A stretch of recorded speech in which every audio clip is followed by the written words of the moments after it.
feeling like a shark in a shrimp tank. Big fish, small pond in the shrimp tank. When it take a swim, only option is to win. Good afternoon, everybody. This is our post-show wrap-up. I'm your host, Daniel Goodwin.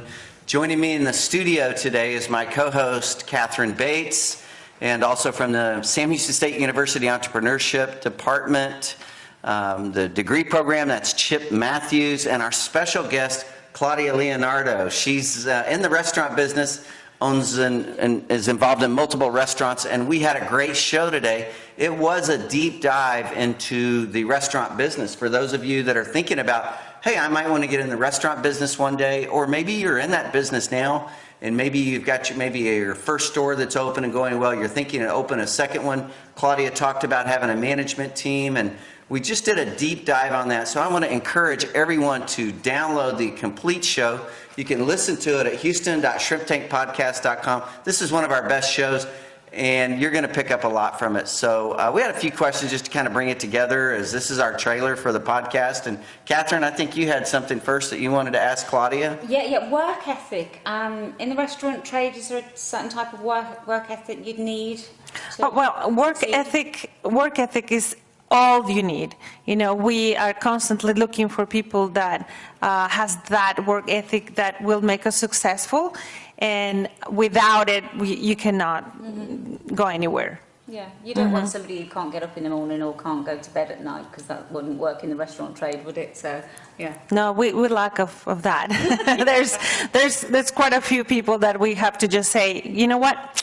This might not be for you. It's not the worth it we're looking for. Claudia said it's hard to find people. It's hard. I guess there's not, there's no shortage of people, but it's exceedingly hard to find good quality people. And Chip, why do you think we're, you guys at the university level, you're bringing up our kids, are teaching them, where are they missing out on this work ethic thing? Do we spoil them as parents just too much? Actually, I think that the students we have at SAM, one of the things that's most impressive to me about them is work ethic. At graduation, we always cite whatever the statistic is that time, but it's always over 50% are the first generation in their family to get a university degree. And probably my students, probably half of them or more, are working 20 to 30 hours a week to put them through. So one of the things that I find really gratifying about working with the students, particularly at SAM, is that the work ethic really is good. I like that, because, that was my own experience. I worked 30 hours a week in the restaurant, and I didn't attend Ivy League school. I wasn't on the gravy train. I had to work to pay the rent, and that's great, because these are things that you're going to have to be successful in any business. And so, Chip, you had another kind of question you wanted to float by Claudia here. Yes. Our post-show wrap-up. Yeah, speaking of success, you don't always succeed the first time around. I had 2 failures before my success, and I think that's about par for the course. So what would you say to somebody who has failed a time or two? What kind of advice would you offer?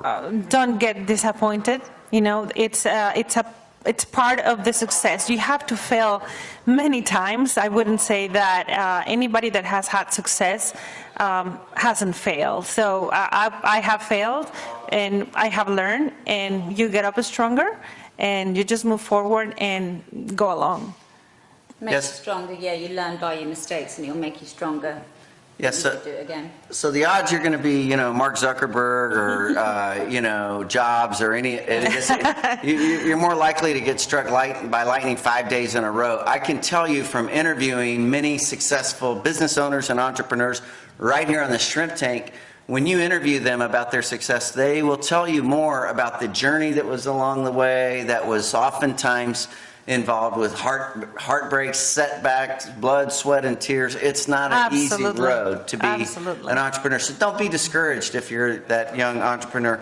Claudia, I wanted to ask you this. I know that you have 3 sons, and they're teenage years, and you've got this different businesses, and that's almost like 2 jobs. I mean, I don't know. I feel like I'm a busy person, but you maybe are twice as busy as I am. How do you manage all of that?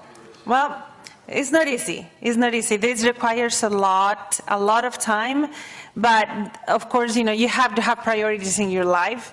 And the reason we are expanding and growing is because when you get to have that management umbrella, you get to relax a little bit more because those managers are supporting all the And operation. you have to put your trust in them as well. You do trust Oh, them. absolutely, Yeah. absolutely. No, this business is about the team. Yeah. This is not my success or my restaurant, no. It's my people, it's my staff. That people is the one that works 70 hours or more, per week, and they put their heart, and we will give them as well our heart out, Yeah, so. yeah. I think I picked up on that today on the show from you for sure, because you have developed an executive management team, you have chefs, you have a organizational team, and I think that you got to think about that. If you're that one-man band trying to do everything, think about when you go to the doctor, and the doctor is not the one that sets your appointment. He's not the one that greets you at the desk right there. The doctor's not the one that takes you back and weighs you. They have a team, an organizational team, and they take care of a lot of people that way. And so think about that. As an owner, you have to, as you said, before, you have to give them freedom. You have to give them guidelines, but definitely it's them that are working. And what I tell them is, if you want to come and work for me, you'll grow with me. It's going to be us. This is not my business. This is not my revenue. It's going to be our business. And if you make money, we make money. Yeah, the And- more ownership you can give them, the more success you're going to have in the end. Yeah, it's very Yeah, you got to get everybody what they say in Jim Collins' book, on the right seat. Everybody, the right people on the right seats on the bus, and because it takes an organization and a team of people to do that. So this has been a great show. I want you to download the complete replay at houston.shrimptankpodcast.com. And Claudia, before we close up and bring this together, tell our listeners how someone would maybe get a reservation at the restaurant, how they would maybe, I don't know, Catherine, you said you like to check the menu, yes. the website. How do we learn Absolutely. more about Cyclone Anaya's and right here in the Woodlands, and Nick's Fish Dive and Oyster Bar? Well, thank you so much for the invitation, first of all. It was a pleasure being here.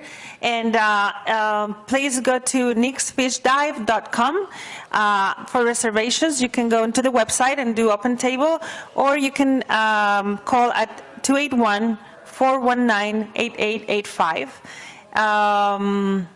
What else? Well, okay, I thought of something else. You got this special thing going on Sunday, like all you can eat oysters, and the bubbles must be champagne, right? So Yes. what time do we come in Yes. on Sunday and we have oysters and champagne? 10:30 until 3 o'clock. 10:30 to Every 3 o'clock. Sunday. We run Saturday and Sunday brunch, but the all-you-can-eat oysters is a promotion that is going to go for the summer.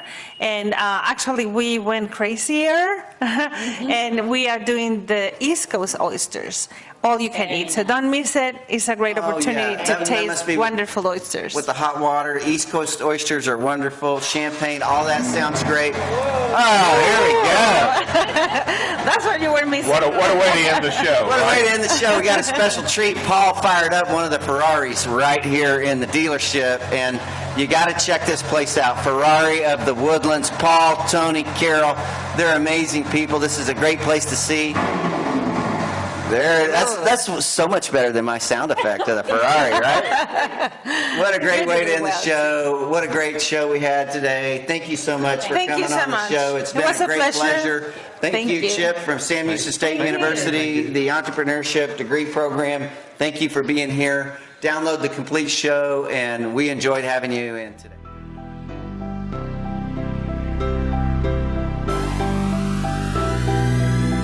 I've been feeling like a shark in a shrimp tank.